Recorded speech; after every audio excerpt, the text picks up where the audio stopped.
मित्रांनो नमस्कार. मी सुरेश कुलकर्णी. आपण बघत आज सुरसुरी झाले. मित्रांनो, मागच्या एका व्हिडिओमध्ये मी या अभिवाचनासंबंधी अभिप्राय मागितले होते आणि त्याप्रमाणे असं ठरवलं होतं की एक जरी होकारात्मक किंवा सकारात्मक असा अभिप्राय आला तरी आपण हे अभिवाचन सुरू ठेवायचं आणि विशेष म्हणजे एकही नकारात्मक अभिप्राय आला नाही आणि त्यामुळे हे अभिवाचन आपण पुढे सुरू करीत आहोत. आपणा सर्वांना धन्यवाद. आणि त्याप्रमाणे शीर्षकात दिल्याप्रमाणे परमपूज्य डॉक्टर पारनेरकर महाराज उर्फ भाऊ यांचं शेवटचं उत्सवात त्यांच्या आयुष्यातील हे प्रवचन आहे. ते आधी घेऊ आपण आणि मग मला असं वाटतं त्याआधी घेऊन उलट्या क्रमानं म्हणजे हे आता 11वं आपण ऐकणार आहोत, मग 10वं 9वं 8वं असं पहिल्यापर्यंत म्हणजे साधारणपणे 68 सालापर्यंत अशी ही प्रवचनं आपल्याला ऐकता येतील. ही प्रवचनं द्वादशी या ग्रंथात संग्रहित केलेली आहे, तसा उल्लेख केलाच आहे. तर त्यानंतर शेवटचं जे काही 80वं प्रवचन आहे ते परमपूजनीय विष्णू महाराजांचं, तिथून ते सुरू होतात. सध्या आपण ऐकत आहोत परमपूजनीय डॉक्टर पारनेरकर महाराज उर्फ तीर्थराव भाऊ यांचं प्रवचन. तर ऐकूया, प्रवचन ऐकावं. कृपया शेवटपर्यंत कुठेही स्किप न करता थोडासा जरी मोठा व्हिडिओ झालेला असला तरी ऐकावं ही नम्र विनंती आहे. आणि आवडल्यास शेअर करा आणि चॅनलला सबस्क्राईब करायला विसरू नका. ऐकूया प्रवचन 11वं. श्री गणेशाय नमः. उपस्थित शिष्यवृंद आणि ग्रामस्थ सज्जनो, प्रतिवर्षाप्रमाणे श्री दत्तात्रेयाचा वाढदिवस म्हणून हा उत्सव साजरा करण्यासाठी आपण सर्व जमलो आहोत. हे उत्सवाचे 25वे वर्ष. या 25 वर्षात देवानं तुमच्याकडून आणि माझ्याकडून सेवा करून घेतली, भरीव कार्य करून घेतलं. कोणतंही कार्य सामान्यदृष्ट्या अति व्यापक असतं, ज्याला नियती असे म्हणतात, देवाची लीला असं म्हणतात. ती वस्तुस्थिती आहे. याची जाणीव माणसाला जशी असावी तशी नसते. जगात एकही काम असे नाही की जे बिना कामाचे बिना काळाचे अस्तित्वात येऊ शकते. प्रत्येक कामाला भूत भविष्य वर्तमान लागलेलं आहे. एकही काम असं नाही की ज्याला भूत नाही, भविष्य नाही किंवा वर्तमान नाही. तेव्हा मी अतितर्काच्या पद्धतीनं हा विषय न सांगता हे जे काही मी म्हणालो त्याचा इत्यर्थ सांगत आहे. 25 वर्षापूर्वी जर मला कोणी विचारलं असतं की महाराज तुम्ही आजवर काय काय केलं, आता काय करताय, याचं उत्तर त्यावेळी तरी माझ्याजवळ नव्हतं. हे 25 वर्षाचे श्रेय आहे आपल्याला की आपण अमुक अमुक केलं असं सांगू शकतो. म्हणूनच जीवनात किंवा कार्याला वर्षगणनेचं महत्त्व आहे, कालगणनेचं महत्त्व आहे. समाजात वाढदिवसात वार्षिकोत्सवाविषयी असा गैरसमज आहे की आपले आयुष्य क्षणाक्षणानं कमी होत असताना माणसानं आपला वाढदिवस आनंदानं कसा साजरा करावा. एका वर्षानं आपली वाढ झाली याचा अर्थ एका वर्षानं आयुष्य कमी झालं. पण मानवाचे हे अज्ञान आहे. रडक्या मनोवृत्तीचं हे लक्षण आहे. ज्याला रडत राहायचं आहे त्याचा हा तर्क आहे. ज्याला हसायचं आहे, जो हरीचा लाल आहे, तो मरता मरताही हसतोच. का हसतो की परत जर देवानं मला जन्माला घातलं तर नव्या जोमानं, नव्या उत्साहानं आणि नव्या मनानं मला राहिलेली कामं पूर्ण करता येतील. कारण आपली पंचज्ञानेंद्रिय आणि पंचकर्मेंद्रिय भोगांचा उपभोग घेऊन थकतात.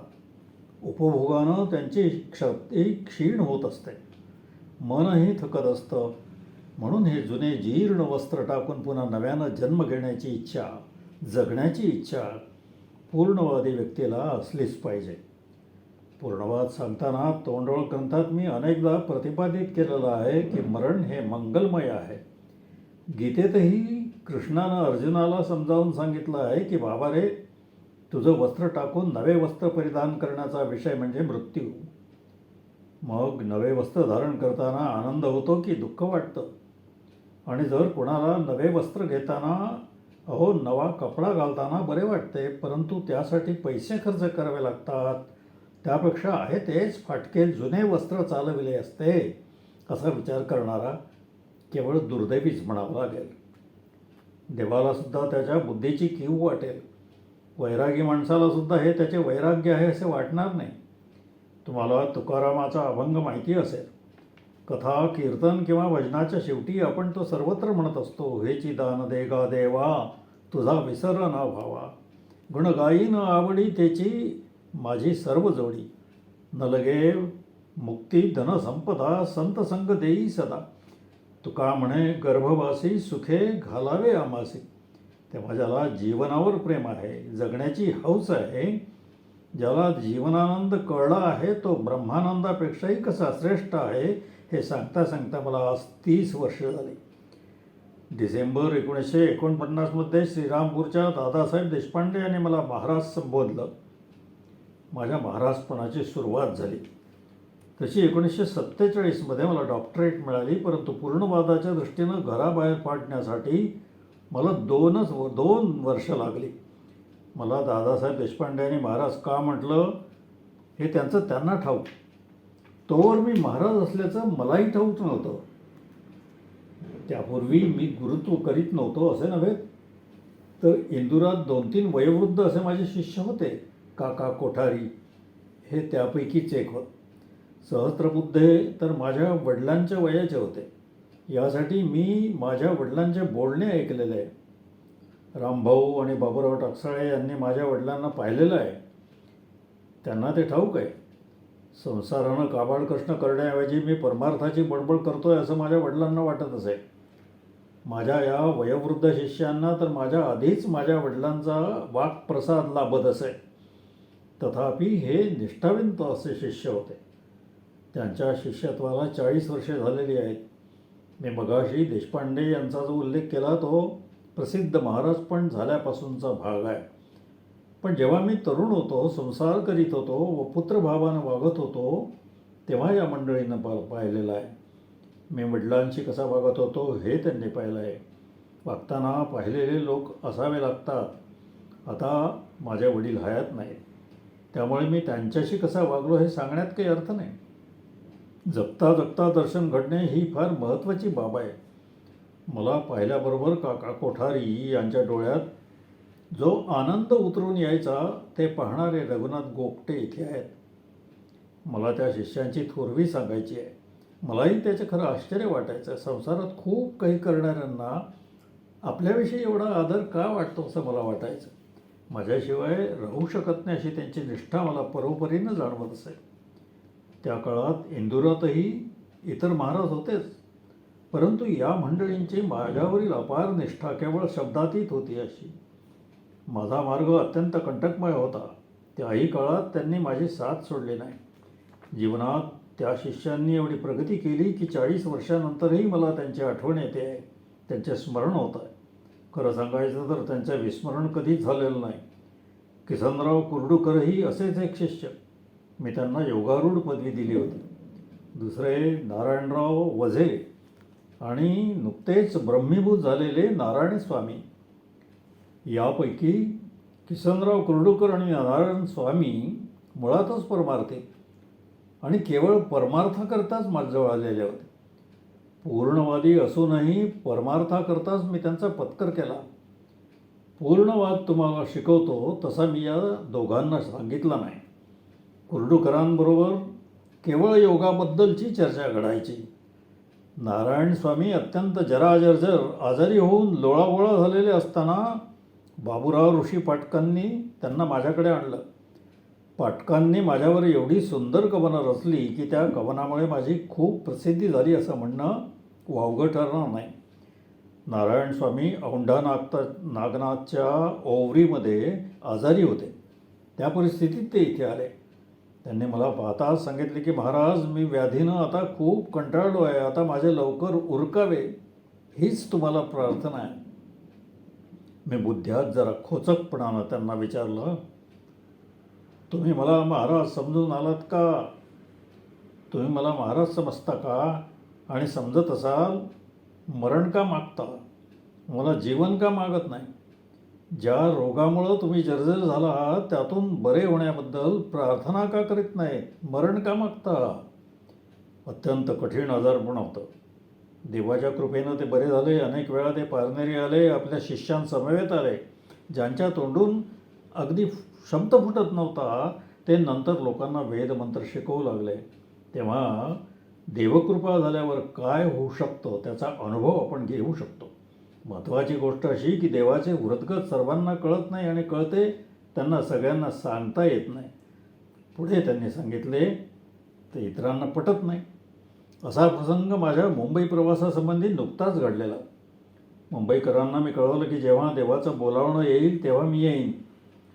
परंतु सांसारिक प्रेमानं मी जेव्हा देवाची आज्ञा नसतानाही मुंबईला गेलो तेव्हा मी ज्यांच्या घरी गेलो तोच माणूस खूप आजारी झाला.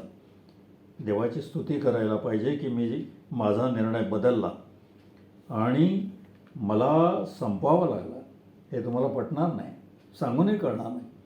आणि मी मग ठरवलं की देवा, तू सांगितलं तेव्हा मी जाईन. हा साधा व्यवहार आहे. जेव्हा ईश्वराला मंजूर असेल तेव्हा मी जाईन. एवढंच काय, पण मी पुणे, कोल्हापूर, सांगलीला जावं असा विचार केवळ केला. परंतु पांडुरंग पोतनीसांची पत्नी इंदुरात आजारी अवस्थेत असल्यानं हाही विचार सोडावा लागला. देवालाच पश्चिम महाराष्ट्रातील संचार आवडत नाही असं मला वाटलं. म्हणून परमेश्वराची आज्ञा होऊन दिशा कळत नाही तोपर्यंत नाही असं ठरवलं आणि एक दिवस अंगात वारं संचारल्याप्रमाणे मराठवाड्यात माझ्या प्रवासाला आरंभ झाला. मराठवाड्यातील ज्या शिष्यांनी माझं गुरुत्व सार्थ केलं त्यांना गुरुभेटीसाठी कायम तडफड ठेवून मी जर पश्चिम महाराष्ट्रात गेलो असतो तर माझी फार मोठी चूक झाली असती.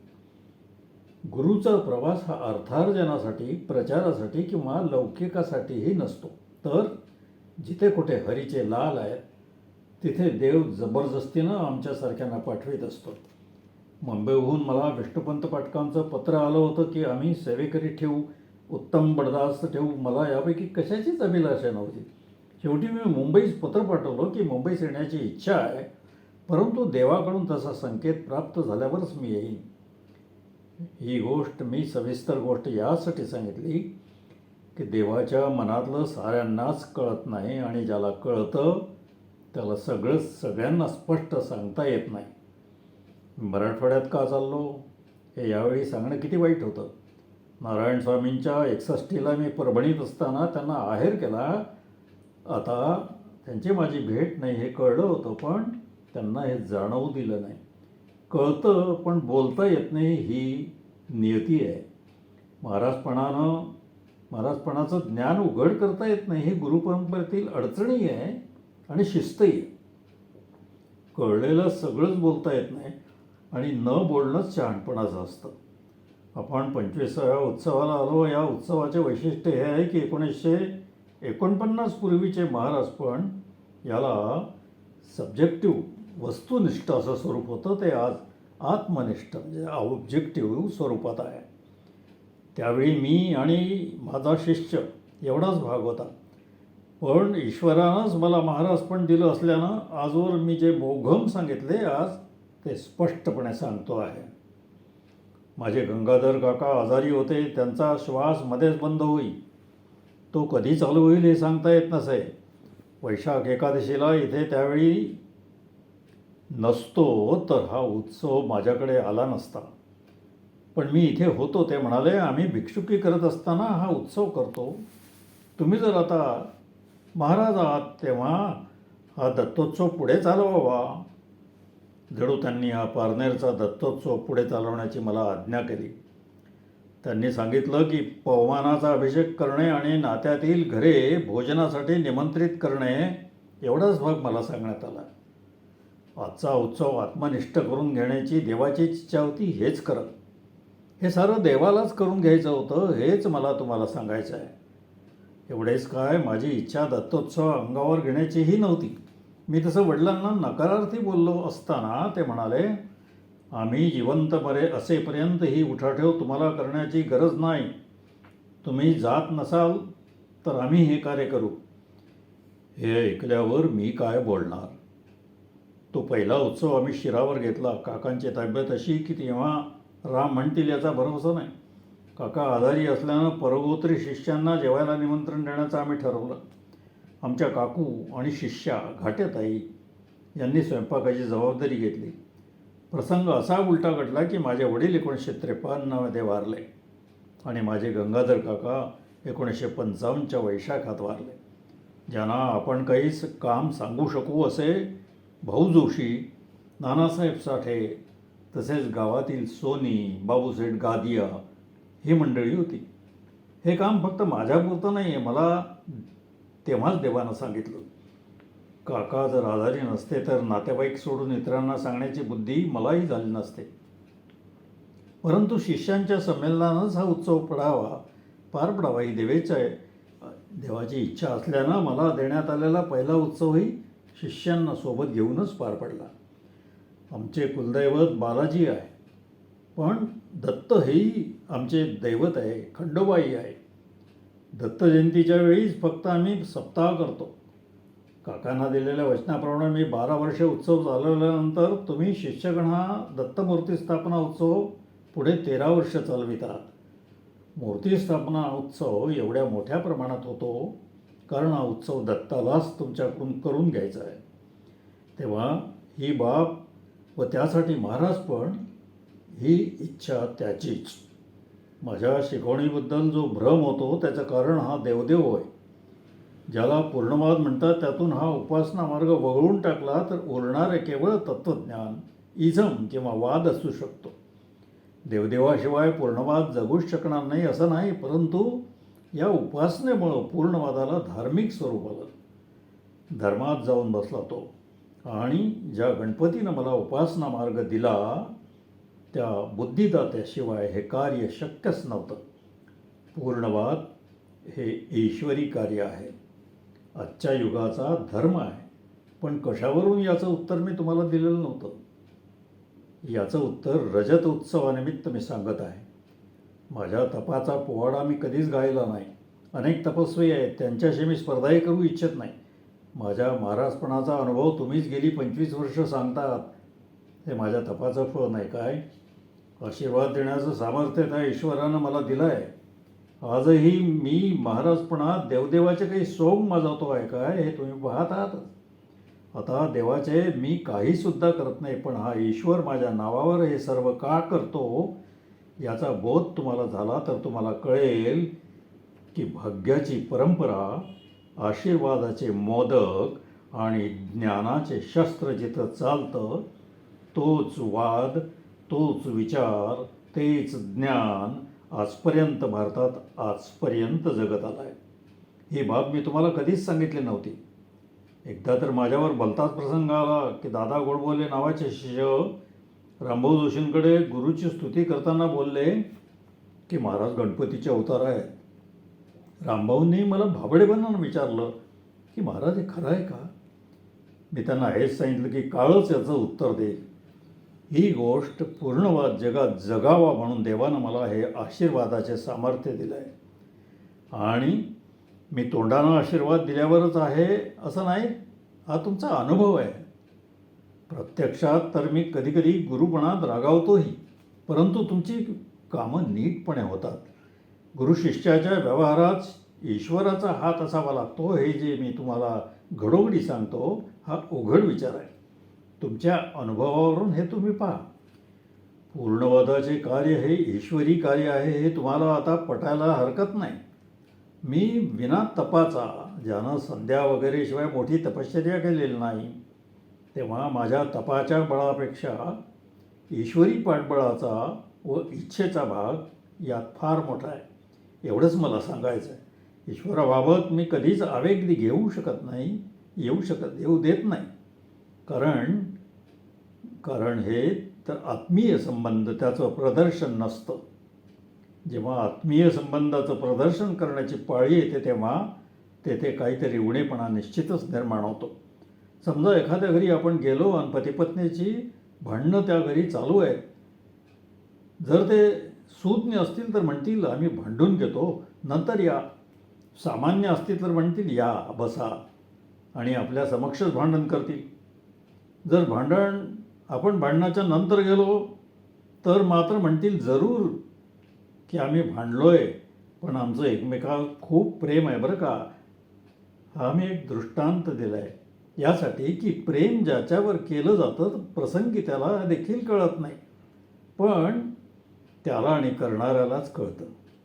प्रेम करणाऱ्याला कळतं, तो ज्या कुणावर करतो त्याला कळतंच असं देखील नाही. असं हे प्रेम आहे, तशी ही भक्ती आहे. हा एक योगायोग आहे असं आपण म्हणूया. ईश्वराची रचना आहे. आपण देवाची भक्ती केली की देवालाही आपल्याबद्दल प्रेम उत्पन्न होतं असं क्वचित असतं. तो जी कृपा करतो असं मी उपासना मार्गात सांगतो ही गोष्ट निराळी. पण भक्तिरसात डुंबून जाणारे कितीतरी संत तुम्ही पाहत असाल. पण संत नामदेव कीर्तन करी पुढे नाचे पांडुरंग, हे नामदेवाचेच भाग्य. सगळ्या कीर्तनकारांचं आहे काय असं भाग्य. आमचे दैठणचे निंबराज महाराज हे कीर्तनाला उभे राहिले. ओमटायचे असे खरेच त्यांच्या भक्तीत ईश्वर वेडा झाला, म्हणजे ईश्वरही त्यांच्यावर प्रेम करू लागला. फक्त भक्त किती निघालेत आजवर अत्यंत विरळ आहे. ही गोष्ट तुम्हाला मी यासाठी सांगितली की आपण प्रेम करणं आणि ज्यावर आपण प्रेम करतो त्यानं आपल्यावर करणं हे ईश्वरालाही मंजूर नाही किंवा शक्य नाही. ईश्वरावर आपण सर्वजण प्रेम करतो असं म्हटलं तरी तो सर्वांवर नाही करू शकत. ही आपली भाषा नव्हे, पूर्णवाद्यांची भाषा नव्हे. आपण उपासक आहोत, उपासना करणारे आहोत, पण भक्तिमार्गाचा पत्कर करून आपण म्हणतो की आम्ही देवाची भक्ती करतो म्हणजे प्रेम करतो. परानुवृत्ती ईश्वर आहे. आमच्यावर प्रेम नाही की देवावर. असा त्या भक्तीचा अर्थ आहे. सा परानुरक्ती ईश्वर परहा अनुरक्ती, अर्थात श्रेष्ठतम अनुरक्ती. कोणाविषयी तर ईश्वराविषयी, पण श्रेष्ठ म्हणायचे तर कनिष्ठ कोणीतरी पाहिजे ना, स्टँडर्ड. मग उत्तम म्हणता येईल. मनुष्याचे प्रेम आपल्यावर असतं तितकं कुठेच नसतं. भक्ती करणं म्हणजे काय हे मी तुम्हाला उगीच सांगतो आहे. आपण पूर्णवादी आहोत. भक्तीबाबत मी सांगितलं आहे अभंगात की भक्तीचा हव्यास धरू नका पोटी, त्याने तुम्ही कष्टी व्हाल बापा. प्रेमाचे स्टँडर्ड काय आहे तर स्वतःवरचे प्रेम. स्वतःवरच्या प्रेमावरची सर दुसऱ्या कुठल्याच प्रेमाला येत नाही. आत्मवस्तू कामार्थ सर्वैव प्रियम भवती, हे आचार्यांचं वाक्य आहे. पण हा अनुभव आपणही करू शकतो. पण या भक्तीचे जे शास्त्र आहे त्यात नारद काय सांगतात, सा परानुरक्ती ईश्वर. आता ही जी आत्मरती आहे, तुझ्यावर जे प्रेम आहे यापेक्षा अधिक म्हणजे श्रेष्ठ म्हणजे परानुरक्ती. तुझ्या ठिकाणी अनुरक्ती आहेतच. मनुष्य स्वतःला कधी कंटाळतो काय? तो एक वेळ आई बाप बहीण मुलगी मुलगा बायको यांना कंटाळून कुठे 5 मिनटं स्वस्थ जाऊन बसावे असं त्याला वाटेल, पण तो स्वतःला कंटाळेल काय? याचं नाव अनुरक्ती आहे. हे जे असं वेडं प्रेम आहे आपल्यावर आपण जे करतो त्याला अनुरक्ती म्हणतात. त्यापेक्षा अधिक देव आवडू लागला तर ती परानुरक्ती. त्या स्थितीला मग आपल्याला देव आवडू लागला की आपली आवड शिल्लक राहत नाही. मग तुकाराम महाराज म्हणतात तसं होतं. देह जावो अथवा राहो पांडुरंगी दृढ भाहो. किती कठीण आहे याचा आता तुम्ही हा विचार करा. पण इतकं केलं परमेश्वरानं करून घ्यायचं ठरवलं तर काहीच कठीण नाही. पण मनुष्यानं स्वसंकल्पानं एवढं केलं तरी तो ईश्वर त्याच्यावर म्हणजे भक्तावर प्रेम करेल याची खात्री नाही. याचं उत्तम उदाहरण म्हणजे बंगालातील चैतन्य महाप्रभू. त्यांनी किती उत्कट भक्ती या मुरारीची केली, कृष्णाची केली. आणि बेभान होऊन योगाचं दुःख सहन करीत करीत समुद्र प्रवेश करून त्यांनी इहलोकीची यात्रा संपवली. पण तो त्यांना उचलून घ्यायला प्रल्हादासारखा आला काय? बुद्ध्या सांगत आहे तुम्हाला. भक्तीचा हव्यास धरू नका पोटी. आजच्या काळात चैतन्य महाप्रभूंसारखा ईश्वरावर प्रेम करणारा, ईश्वराची भक्ती करणारा कोण आहे? त्या चैतन्य महाप्रभूंसारखे किंवा तेवढे प्रेम आम्ही देवावर करू याची कल्पनाही करू नका. ती त्याची लीला आहे, अतर्क्य आहे, विचार करण्याच्या पलीकडची आहे. देवावर असे आणि एवढे प्रेम मीही करत नाही आणि तुम्हालाही करायला शिकवत नाही. मी स्वतः देवावर प्रेम करीत नाही असं म्हणतो आणि तुम्हाला देखील करा म्हणत नाही. मी तुम्हाला तुमच्यावर प्रेम करायला शिकवतो आणि खरंच तुमचं तुमच्यावर प्रेम असेल तर तुम्हाला ईश्वराची कृपा संपादन केल्याशिवाय सुखानं जगता येणार नाही असं सांगतो. मी प्रेम तुम्हाला देवावर करायला सांगत नाही आणि जे प्रेम करायला सांगतो ते तुमच्या स्वतःवर हे प्रेम नुसतं करीत राहिलात तर तुमच्या प्रेमाला काही अर्थ नाही. तुमचं प्रेम तुम्हीच काढूच शकत नाही. प्रेम करायचं नाही असं ठरवून ते तुला शक्य नाही आणि करायचं म्हटलं व देवाची कृपा नसेल तर ते प्रेम स्वतः करून तू सुखी होणार नाहीस. तुला तर जर सुखानं जगायचं असेल तर ईश्वराला शरण जा, ईश्वराची उपासना कर. 5 मिनटं कर, 10 मिनटं कर, पण कर. त्याच्या कृपेनंच तू सुखी होशील. स्वतःवर प्रेम करून त्याचं सुख कुणाला मिळू शकतं? ज्यांच्यावर देवाची कृपा आहे. नुसतं आपण आपल्यावर प्रेम करून ते सुखाला कारण होऊ शकत नाही, ते दुःखाला सुद्धा कारण होऊ शकतं. तेव्हा तुम्हाला उपासनेतील फरक लक्षात आला असेल. उपासना आणि भक्ती याबद्दल गेली 25 वर्षे आपण बोलत आहोत. मी प्रसिद्ध महाराज म्हणून होऊन आज 25 वर्ष नक्की होत आहे. समाजात प्रगट करण्याचे व्रत माझ्याविषयी त्या ईश्वरानंच घेतलं. मला माझे महाराजपण आजही आवडत नाही. का आवडत नाही तर यात जगाचा आणि शिष्यांचा असाच मला संपर्क साधावा लागतो. आज अगदी उलट रीत आहे बघा. तुम्ही अंतःकरणातून पहा की जो ईश्वर माझ्या नावावर इतकं काही करतो त्याच्या संबंधी मला काहीच करता येत नाही. काय करतो हे तुम्हाला माहीत आहे. तेव्हा ही गंमत आहे का? त्याला करून घ्यायचं म्हणून तो करतो व माझ्याकडून करून घ्यायचे नाही म्हणून माझ्या अंतःकरणाची काहिली होते. याचं समाधान त्यानंच केलं आहे. जाऊ दे, तुला नको तर मीही करत नाही असं म्हणतो ते ठीक आहे. पण प्रत्येक वेळी प्रत्यक्षाचं दर्शन व्हायला लागलं, कृपासुद्धा प्रत्यक्षाचं दर्शन द्यायला लागली की पंचायत होते. नुकताच मी मराठवाड्यात गेलो, जिथे महाराजपणचं मला आवडत नाही तेथे भूत भानामती काढणं मला किती आवडत असेल याची तुम्हीच मला कल्पना करा तुम्ही. पण फक्त एकच की देवानं आपल्याला महाराजपण करायला सांगितलं असल्याकारणानं जो कोणी आपल्यापर्यंत चालत येईल त्याला देवाची वाट दाखवणं, उपासना सांगणं हे आपलं काम आहे. तिकडे भानामतीनं पीडित झालेले लोक आले. त्या बिब्याच्या फुल्या प्रथम मी पारनेरला आल्यावर महाराज झाल्यावर पाहिल्या होत्या. तोपर्यंत माहीत नव्हतं मला. इंदोरला आम्हाला भानामती कधी दिसलीच नव्हती. त्यामुळे भानामती भानगड ठाऊक नव्हती. माणुसकीनं मी काही त्या भानामती बाधा झालेल्या व्यक्तीला सांगितलं नाही, कारण तो विश्वासानं आला होता. माझ्या कुठल्या तरी शिष्यानं आमच्या महाराजांकडे चला म्हणून त्याला आणलेलं होतं. मी त्याला सांगितलं त्याची व नंतर अनेकांची भानामती बरी झाल्याबरोबर माझ्या महाराजपणाला उदाहरण आलं. ही गोष्ट बुद्ध्या सांगत आहे. भानामती काय गोष्ट आहे मला अभ्यास करून माहिती होतं, पण प्रत्यक्ष कधी पाहिलं नव्हतं. जेव्हा मी त्या भागात गेलो तेव्हा किंवा तो होतो तेव्हा भानामतीचे प्रयोग करणारे येऊन गेलेत. मग करणाऱ्यांनी पाहिलं की पाहू आता काय होतं ते. त्यांनी प्रयोगाची सुरुवात जोरदार केली, ज्याचा आपण अभ्यास केला नाही, जे कधी आपल्याला यावं अशी इच्छाही नव्हती. त्याबद्दल देवानं माझ्यावर प्रसंग आणला. एक तरुणबाई प्रेतवत झालेली, तिला 2-3 जणांनी उचलून आणली. ती निश्चेष्ट असल्याचं मला सांगण्यात आलं आणि प्रत्यक्ष भानामती काय असतं याचं दर्शन मला झालं. महाराज जाऊन मला 25 वर्ष झाली, पण भानामती मात्र मी अगदी परवाच्या प्रवासात प्रत्यक्ष पाहिली. त्यावर इलाजही मी सांगितलं. लोक बरेही झाले मला माहीत आहे, पण ते काय दृश्य असतं, काय प्रसंग असतो, त्यात किती क्लेश, किती भानगडी असतात याचा साक्षात्कार परमेश्वरानं मला त्यावेळच्या मराठवाड्याच्या प्रवासात दिला. जेव्हा बरे झालेले अहममिकेनं माझ्याकडे आले त्यांना माझा पूर्णवाद कळणे शक्य नाही, तत्वतः कळणे शक्य नाही. ज्यांना माझी भाषा कळत नाही आणि ज्यांची भाषा मला कळत नाही असे शेकडोंनी माझे शिष्य झालेत, त्यांना माझे काही कळते म्हणून नव्हे, तर लीला लागवी तो गजानन. त्यानं माझ्या नावावर जे लीला करण्याचं चालवलं आहे, त्या आशीर्वादाची, त्या कृपेची, त्या प्रसादाची गरज आहे. जेव्हा मी प्रतिपादन करतो की कृपा पाहिजे आपल्याला, तुम्ही नाही म्हणत असता, सांगत असतो आम्हाला देवदर्शन पाहिजे असं तुम्ही म्हणता, आपण त्या अधिकाराची माणसं नाही.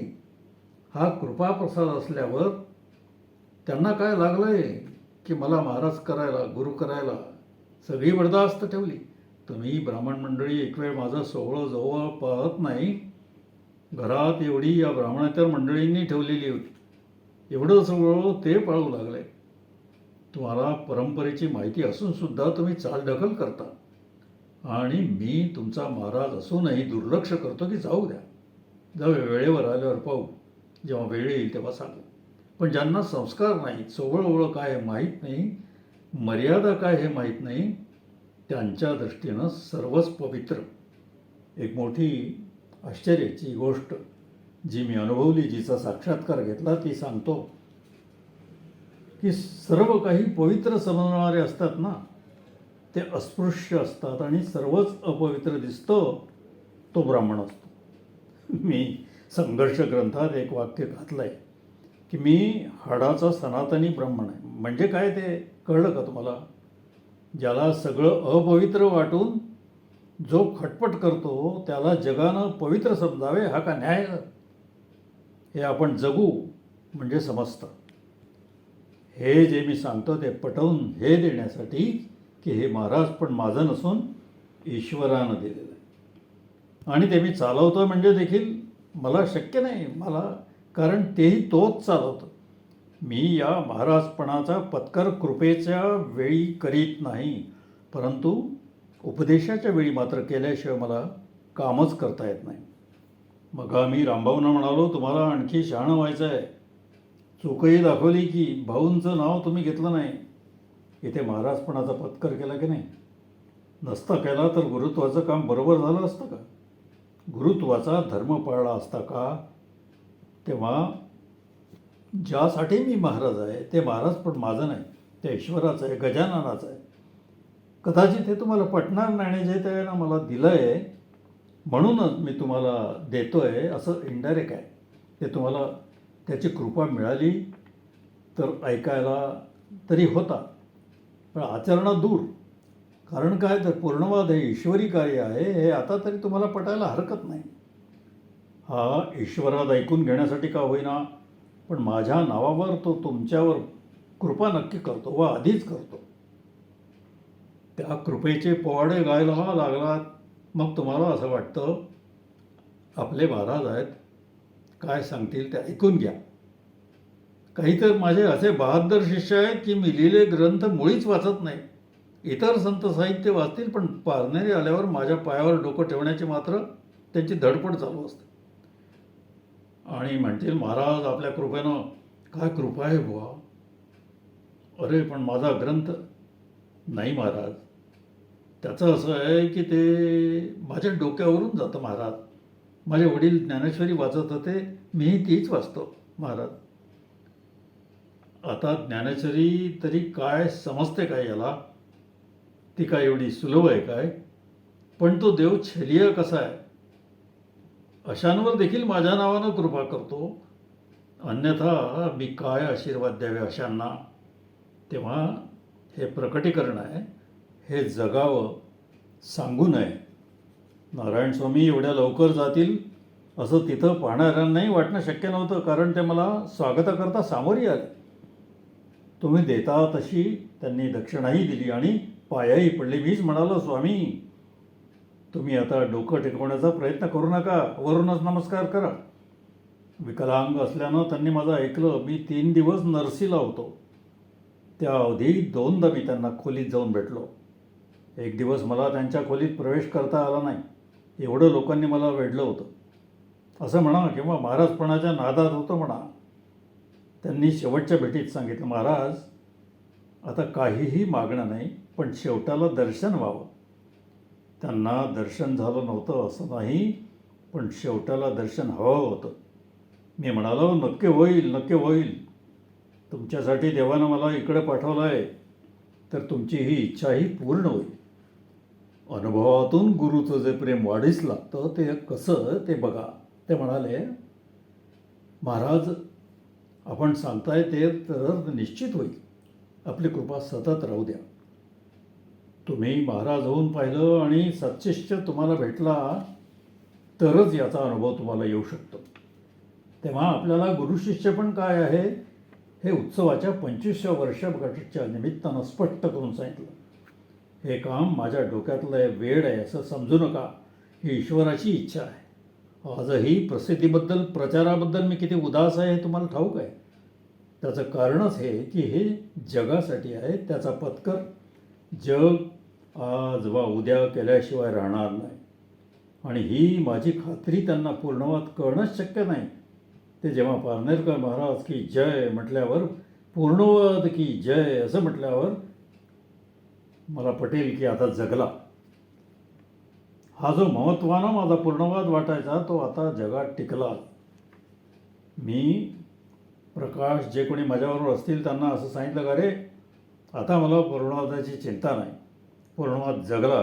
कारण ज्यांना तो कळत नाही तेही पूर्णवाद की जय असं म्हणतात. त्याला जो कळत नाही हे मला नक्की माहीत आहे, तरी तो पूर्णवाद की जग म्हणतो, जय म्हणतो आहे. त्या अर्थी पूर्णवाद समाजात नक्की जगला.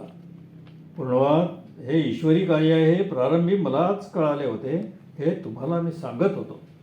त्यात तुमचा बुद्धिबोध होत होता, होऊ शकत होता. तर्कामुळे होऊ शकत होता. मी एकटाच सांगणार असल्यामुळे होऊ शकत होता. नाना कारणं होती त्याला.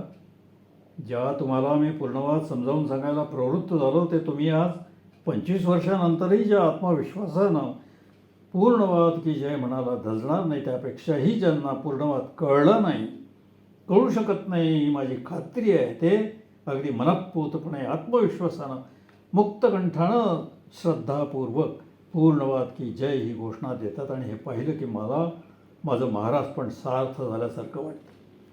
माझी प्रकृती इंदूरला कशी होती हे इंदूरकरांना तर नक्कीच माहीत आहे. तो मी तशा स्थितीत सबंध उन्हाळा मी कसा सहन केला हे मला देखील आश्चर्य आहे. सकाळी 9 ते दुपारी 2 मांडवात बसून मी लोकांना उपासना दिली. कुठे कुठे तर मांडवाला चादर घातलेली असून वर पत्रे घातलेली असत. त्यामुळे उन्हाच्या झळा लागत. अर्थात माझी सोय झाली नाही म्हणून सांगत नाही, पण प्रकृतीच्या दृष्टीनं सारंच काही प्रतिकूल असतानाही माझी प्रकृती इंदूरपेक्षा चांगली झाली असं मीच तुम्हाला सांगतो. आणि तुम्हालाही वाटायचं हे कशाचं फळ आहे. इतकंच नव्हे तर या मराठवाड्यात शहाळी मिळतील याची कल्पनाही तुम्ही करू शकता का. वैद्यभावांनी मला शहाळ प्यायला सांगितलं होतं, ते मी पितोय. तेव्हा मी काही देवाला प्रार्थना केली नाही की मराठवाड्यात प्रत्येक गावात देवा नारळाची झाडं असू दे म्हणून. पण प्रत्येक गावात मला शहाळ मिळालं. कुठेही कमतरता पडली नाही. काळजी कोणी घेतली. ही झाडं काही माझ्या शिष्यांनी लावलेली नाही. आ भर क्षेत्र मनोऋषी पुरविता जो असं ज्ञानेश्वरांनी ज्ञानेश्वरीत गुरुची आणि श्रीकृष्णाचं वर्णन करताना म्हटलं आहे.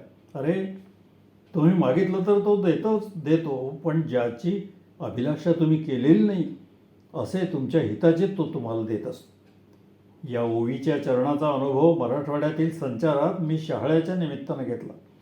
कारण मी शहाळी मिळावीत म्हणून देवाला कधीच हात जोडले नाही. माझी तब्येत चांगली राहू दे, माझा प्रवास सहन होऊ दे वगैरे वगैरे सर्व काही ठीक आहे, पण देवाचा उपासक असल्यानं आणि तेही सकाम उपासनेचा कैवारी असल्यानं मला जे जे वाटेल ते देवाला मी सांगत असतो. मी कधीच देवाला तिकडे शहाळी मिळू दे असं म्हटलं होतं किंवा मागितलं नव्हतं. त्याला एक व्यावहारिक कारणही असं होतं की अविनाश आणि प्रकाश हे दोघे म्हणायचे पुण्याला जाऊन घेऊन येऊ, मुंबईला जाऊन घेऊन येऊ. मग त्यासाठी देवाला हात जोडण्याची बुद्धी मला कशाला होईल. त्यांना कुठेही जावं लागलं नाही. मला जागच्या जागी शहाळी मिळाली. तुम्ही जगून पहा, हे त्या उपासनेचं फळ आहे. जे वर्णन केलेलं आहे ते उपासनेच्या फळाचं केलं आहे. तुम्ही स्वतःवर प्रेम करा. स्वतःवर जर प्रामाणिकपणे प्रेम केलं तर देवाच्या कृपेचा खरा खरा अनुभव येईल तुम्हाला. तरच तुम्हाला त्याच्याविषयी कृतज्ञतेनं भरून येईल. कधीकधी तुम्हाला पाहत असलं की रूक्षपणा आणि जाणीवपूर्वक व गुरुपणाला आवश्यक म्हणून स्वीकारलेला जेव्हा मी आहे, तेव्हा अष्टांग भाव, सात्विक भाव माझ्या अंगी उत्पन्न होतात की नाही हे पाहण्याच्या भानगडीत अजिबात पडू नका. एकच पहा की आपल्या महाराजावर देव कृपा करतो ती का करतो, हा एकच विचार करा. मी घरीदारी सुखी आहे, घरीदारी यशस्वी आहे, माझ्या संसारात अपयश असं काही नाही, चिंतेसारखं काही शिल्लक नाही. आणि या महाराजपणाच्या संसारात इथंही रामभाऊने सांगितलं की, आणि बऱ्याच लोकांनी सकाळी सांगितलं, आता एखादा शोधून काढायचा असेल तर काढताच येणार नाही असं नाही, पण मी हसण्याकरता जन्माला आलो नसून रडण्याकरता आलो असा त्याचा अर्थ होईल. कोणी इकडे तिकडे हरीचा लाल असेलही, जो माझ्याजवळ येऊन कोरडा ठणठणीत राहायला नसेलच असं जरी नसलं तरी बहुसंख्येनं तसं कोणी नाही हे नक्कीच आहे. सारांश, ही गोष्ट तुम्हाला बुद्ध्या सांगितली की तुमची माझ्यावरची निष्ठा श्रद्धा वाढावी म्हणून नव्हे. आता तुम्ही गुरु शिष्य व्यवहाराच्या दृष्टीनं 25 वर्षापासून शिष्य आहात, तुम्ही तरुण झालात. आजवर तुम्ही धाकानं चाचपडत असं माझं ऐकलं असेल. जसं लहान मूल आईबापाच्या धाकानं ऐकत असतं, पण त्यांना ते समजत नसतं, कळत नसतं, पर्याय नसतो म्हणून ते ऐकत असतं. आपल्या भल्यासाठी हे सांगितलं जात आहे हे त्यांना पटत नसतं, परंतु 25च्या पोराला हे कळू शकतं. ते कळण्याइतकं तो शहाणा व्हायला पाहिजे एवढी अपेक्षा असते.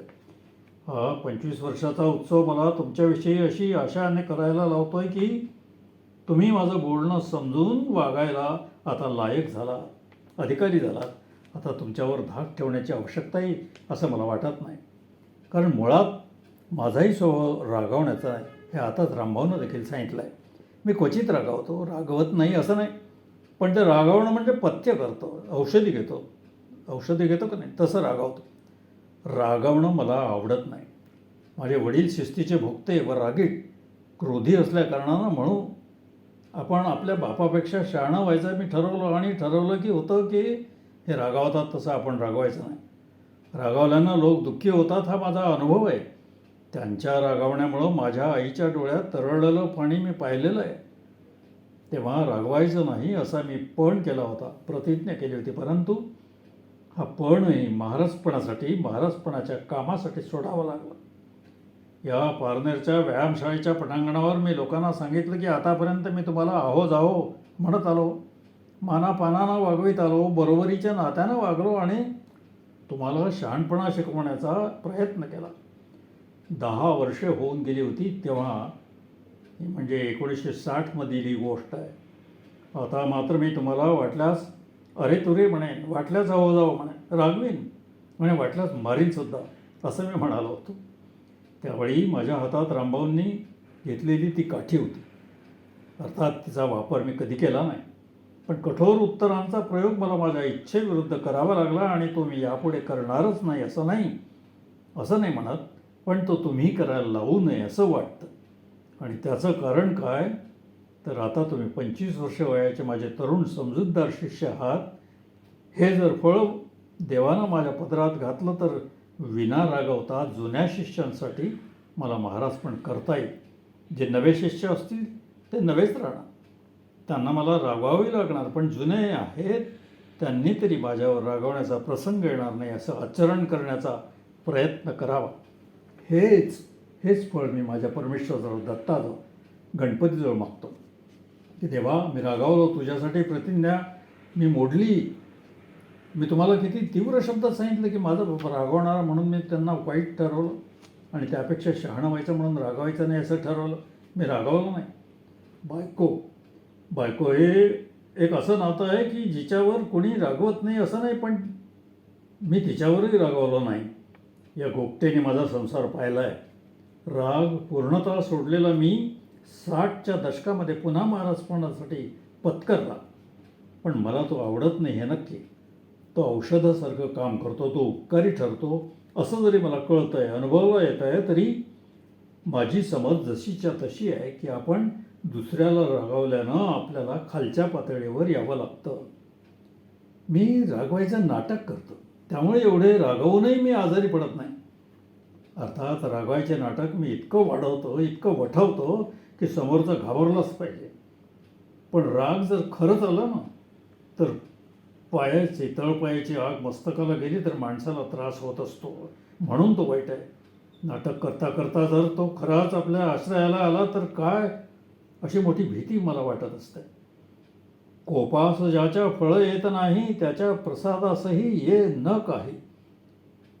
मी तुम्हाला शाप देऊन तुमचं वाईट करू शकलो नाही, माझ्या आशीर्वादानं तुमचं भलं केलं, या समजुतीला काही अर्थ नाही. मी माझ्या रागाला सुरुवातीपासून भीतोय, अगदी तरुणपणापासून. मला माहीत आहे की हा राग अतिशय वाईट आहे, परिणामकारी आहे. मला तर पीडा देतोच, पण समोरच्याला अधिक पीडा देतो. या रागाचा मला पश्चातापही करावा लागला. याबाबत सारं पुराण सांगत नाही, पण ज्याचा राग परिणामकारी आहे त्यानं रागास नक्कीच भ्यावं.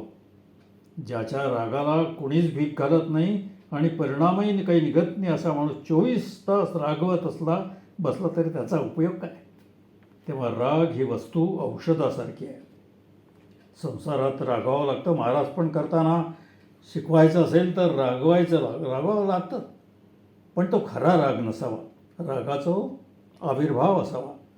राग हा उसणा पत्करता यायला पाहिजे आणि सोडताही यायला, म्हणजे स्वतःला क्षीण होत नाही. दुसरी गोष्ट, थाप देण्याचं सामर्थ्य असेल तर तो निशब्दही निघून जातो. शब्दच वापरावे लागतात, उपयोगात आणावे लागतात असं नाही. देवानं ताकद सामर्थ्य दिलेलं असेल तर आपल्याला होणारा संताप समोरच्याला त्रास दिल्याशिवाय राहत नाही. प्रतिशोध घेण्याची वृत्ती जी संतापाबरोबर येत असते ना, तिला शब्दात वाचित करता आल्याशिवाय राहत नाही. हे उपासनेचं फळ आहे. हे समजण्यासाठी एक उदाहरण देतो. ही वीजच प्रकाश देते. या विजेमुळे दिवा लागला. तुम्हाला शास्त्र कळतं म्हणून नाही विश्वास वाटत. धावत्या विजेच्या तारेला तुम्ही स्पर्श केला तरी झटका बसल्याशिवाय राहत नाही, आणि चटकन विश्वास बसतो, विजेवर दिवा चालतो. हा झटका जी गोष्ट आहे ना, ती माणसाला विश्वास ठेवायला लावणारी. तेव्हा ईश्वर हा दोन्ही रूपाचा आहे. तो विधायक शक्तीचा आहे, तसा विनाशक शक्तीचा पण आहे. शाप म्हणजे विनाश. तेव्हा देव उपासला आणि देव तुम्हाला पावला, देव तुमचा झाला असं म्हटल्यावर तुमच्याजवळ दोन्ही शक्ती यायला पाहिजे. एका शक्ती आली असं कसं होईल? तो उभयविध आहे, अनेकविध आहे. तेव्हा ही दुसरी शक्ती येत असते, पण तिचा उपयोग करायचा नसतो याची जाणीव असते. म्हणून ज्याच्याकडं त्यानं स्वतःहून हे सामर्थ्य दिलं आहे त्याला आपल्या रागाला क्रोधाला फार भ्यावं लागतं. आता माझं वय वाढत चाललं आहे, वृद्धापकाळात राग वाढत असतो, चिडचिड वाढत असते, शरीराची शक्ती घटत असते असे म्हणत असतात. अजून मला त्या गोष्टीचा अनुभव नाही. उद्याही तो देवकृपेमुळे नाही आला तर चांगली गोष्ट आहे, पण तुम्ही जे माझे जुने शिष्य आहात ते माझ्यावर तुम्हाला रागवण्याचा प्रसंग येऊ देणार नाही, तशी मी तुमच्याकडून अपेक्षा व्यक्त केली. ही गुरुदक्षिणा मी 25व्या गुरुशिष्य मेळाव्याच्या दत्तोत्सवाच्या निमित्तानं अपेक्षेने तर मला वाटतं काही चूक नाही. पूर्वी मी दक्षिणा घेत नसे, आता घेतो. जर द्रव्यरूपानं घेतो तर गुणरूपानं का घेऊ नये? अर्थात द्रव्यापेक्षा शिष्याचे गुण हे फार मोठं धन गुरुला असतं. तेव्हा तुम्ही असे व्हा की तुम्हाला रागवायची गरज मला पडणार नाही. तुम्ही शहाणे झालात तर तुमच्या मागचे धाकटे लोक जे आहेत, नंतरचे जे आहेत, ते तुम्हाला पाहून पाहून शहाणे होतील. काय म्या पामरे बोलावी उत्तरे, परी त्या विश्वंभरे बोलविले.